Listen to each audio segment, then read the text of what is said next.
I think I just figured it out. I had the spindle set to low because I was, I don't even remember why I needed it set to low earlier.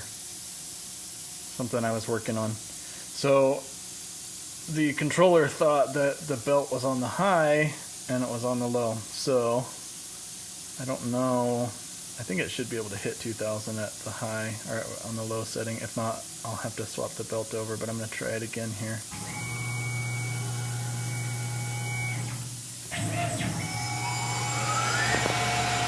That's a little more like it.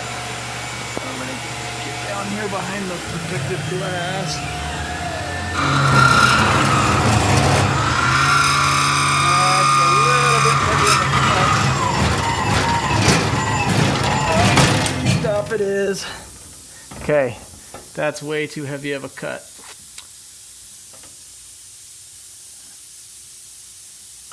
I'm going to, let's see, what do I need to change? I think I just don't have the horsepower to turn it. I'm going to watch the video. Hopefully I caught some of it. The chips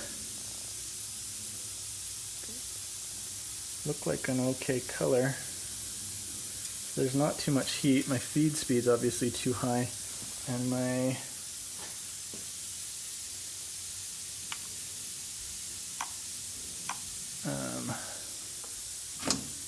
and I wish I hadn't had to hit that E-stop.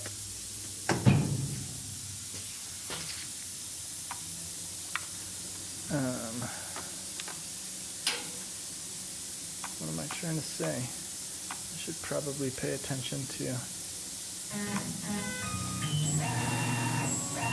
what I'm doing and spend less time talking.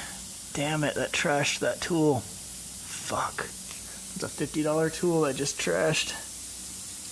That's a bummer.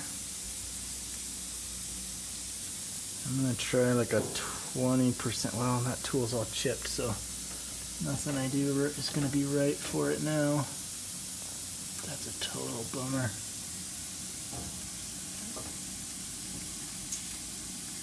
I think it'll still be okay just based on the way the tool's meant to work, but obviously we need more speed, I think. It's just not clearing out those chips. Of course, yeah, that's probably part of it, is that I don't have any coolant running to blow out the chips.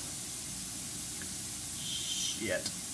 Okay, back to the drawing board.